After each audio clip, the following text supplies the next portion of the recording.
Telugu Desam party గుండాలందరూ కూడా ఈరోజు చేస్తున్నటువంటి అకృత్యాలని మేమందరం కూడా పార్లమెంట్ సభ్యులందరం కూడా ఈ యొక్క కాన్స్టిట్యూషనల్ అథారిటీస్ దృష్టికి ప్రైమ్ మినిస్టర్ గారి దృష్టికి తీసుకురావడం జరిగింది. ఆంధ్ర రాష్ట్రంలో ప్రజాస్వామ్యం అన్నటువంటిది ప్రమాదంలో పడింది అన్నటువంటి విషయం ఈరోజు ప్రజలందరూ కూడా గుర్తిస్తూ ఉన్నారు. వారం రోజులుగా తెలుగుదేశం పార్టీ చేస్తున్నటువంటి దాడులు అత్యంత భయానకమైనటువంటి పరిస్థితులు ఆంధ్ర రాష్ట్రంలో నెలకొన్నటువంటి సంగతి ప్రతి ఒక్కరికి కూడా తెలుసు.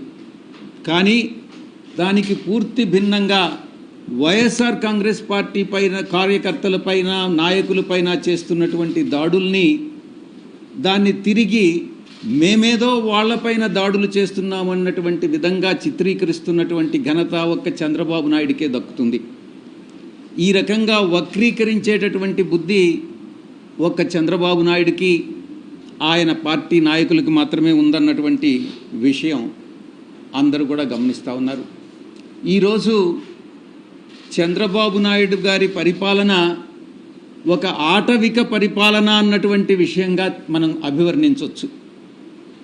మీకు వీడియో రూపంలో కూడా తెలుగుదేశం పార్టీ నాయకులు, కార్యకర్తలు, మా కార్యకర్తలపైన చేస్తున్నటువంటి, నాయకులపైన చేస్తున్నటువంటి దాడుల్ని మీకు చూపించడం జరుగుతుంది. చట్టం లేదు, స్వేచ్ఛ లేదు, న్యాయం లేదు, అన్యాయమే రాజ్యమేలుతుంది. ఈ ప్రమాణ స్వీకారానికి ముందే ఈ రకమైనటువంటి ప్రామాణికాలు సృష్టిస్తున్నారు అని అంటే దీని మీరు అర్థం చేసుకోవచ్చు చంద్రబాబు నాయుడు పరిపాలన రాబోయేటటువంటి 5 సంవత్సరాల కాలంలో ఎలా ఉంటుంది అన్నటువంటిది.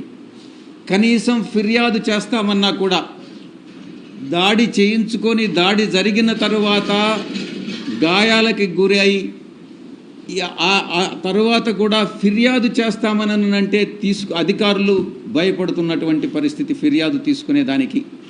ఇది చంద్రబాబు నాయుడు పరిపాలన. ఈరోజు రాష్ట్రాన్ని అత్యంత భయానకమైనటువంటి వాతావరణంలో ఈరోజు చంద్రబాబు నాయుడు ప్రమాణ స్వీకారానికి ముందే నెట్టడం జరిగింది. ఇక ఆంధ్ర రాష్ట్రం ఏర్పడిన తరువాత రాష్ట్రం మొట్టమొదటిగా మద్రాసు రాష్ట్రం నుంచి విడిపోయి ఆంధ్ర రాష్ట్రం ఏర్పడిన తర్వాత ఎన్నో ఎన్నికలు జరిగాయి, ఎన్నో ప్రభుత్వాలు వచ్చాయి, ఎన్నో ప్రభుత్వాలు వెళ్ళాయి. కానీ ఈ విధంగా ఎన్నడూ లేని విధంగా ఎన్నికల తర్వాత హింస చెలరేగడం అన్నటువంటిది ఈ యొక్క చంద్రబాబు నాయుడే నాంది పలికాడు అన్నటువంటి విషయాన్ని నేను మీకు తెలియజేస్తా ఉన్నా. ఎన్నికల కోడ్ వచ్చిన తర్వాత వైఎస్ఆర్ కాంగ్రెస్ పార్టీయే లక్ష్యంగా, పార్టీ శ్రేణులే లక్ష్యంగా కొనసాగినటువంటి దాడులు ఎన్నికల ఫలితాల తర్వాత కూడా కొనసాగాయన్నటువంటి విషయం మీ అందరికీ కూడా తెలుసు. వైఎస్ఆర్ కాంగ్రెస్ పార్టీ కార్యకర్తలని, వాళ్ళ ఆస్తులని, కుటుంబ సభ్యులని లక్ష్యంగా చేసుకుని టీడీపీ ముఠాలు, టీడీపీ గుండాలు ఈరోజు రాష్ట్రంలో స్వైర్య విహారం చేస్తూ ఉన్నాయన్నటువంటి విషయం మనం గమనించుకోవాలి. టీడీపీ ప్రభుత్వం అంటే గుండాగిరి అని చెప్పొచ్చు. టీడీపీ కార్యకర్తలా, మీరు గుండాలా అని మేము ప్రశ్నిస్తూ ఉన్నాం. మీరు అడగొచ్చు, ప్రభుత్వం ఇంకా ప్రమాణ స్వీకారం, ముఖ్యమంత్రి గారు ప్రమాణ స్వీకారం చేయకముందే మీరు ఈ ఆరోపణలు చేస్తున్నారు అని మీరు ప్రశ్నించవచ్చు. నేను ఒకటే సమాధానం చెప్తా ఉన్నా, ఉద్దేశపూర్వకంగా చంద్రబాబు నాయుడు ప్రమాణ స్వీకారానికి ముందే ఈ యొక్క హింసను ప్రేరేపించాడు అనేటటువంటి విషయంలో ఎటువంటి సందేహం లేదు. ప్రమాణ స్వీకారం చేసిన తరువాత ప్రభుత్వం బాధ్యత వహించాల్సి వస్తుందనని ప్రమాణ స్వీకారానికి ముందే వైఎస్ఆర్ కాంగ్రెస్ పార్టీ కార్యకర్తల మీద దాడులు జరపండి అనని ఆయనే స్వయంగా ఆదేశాలు ఇచ్చాడు అన్నటువంటి విషయం అంతర్గతంగా తెలుగుదేశం పార్టీ నాయకులు చర్చించుకుంటున్నటువంటి విషయం మీ దృష్టికి వచ్చే ఉంటుంది. దాడులని అడ్డుకునేటటువంటి వ్యవస్థలే కల్పించట్లేదు.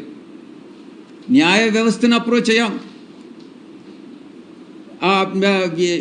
పోలీస్ వ్యవస్థను అప్రోచ్ అయ్యాం,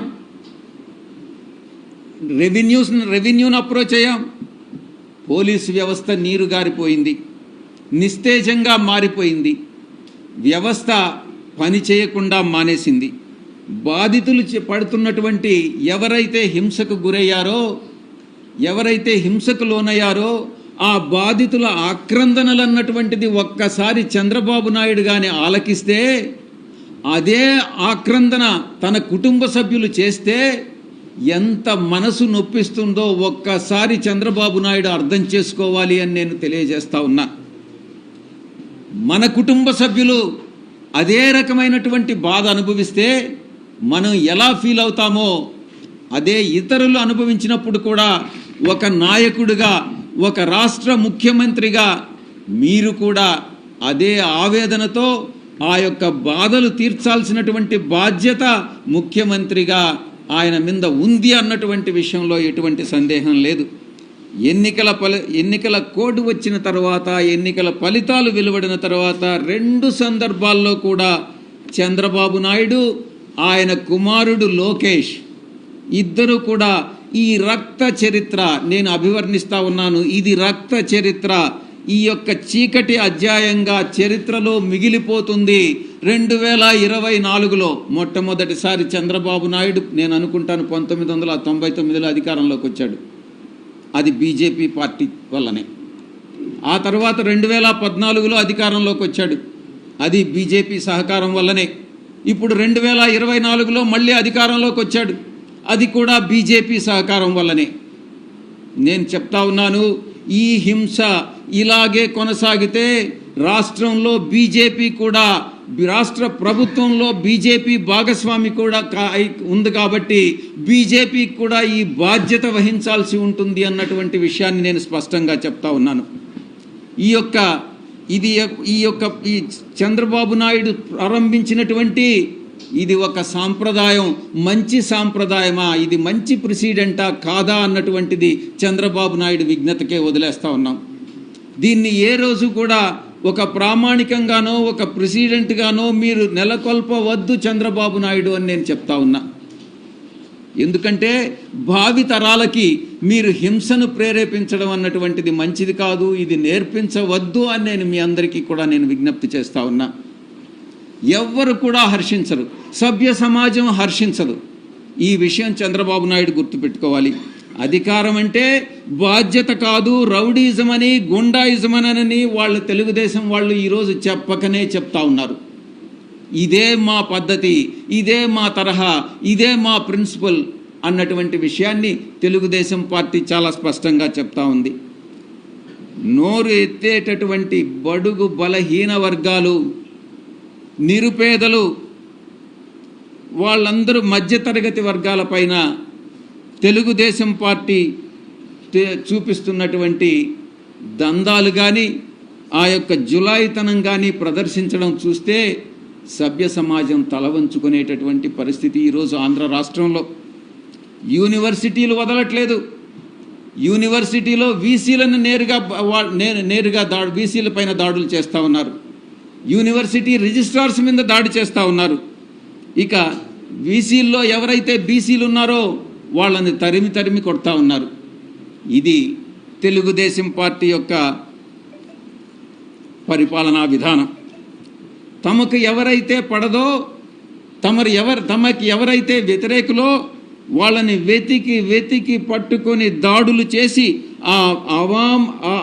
అమానీయమైనటువంటి ఆ సంఘటనలన్నింటినీ కూడా షూట్ చేసి, వీడియో రూపంలో షూట్ చేసి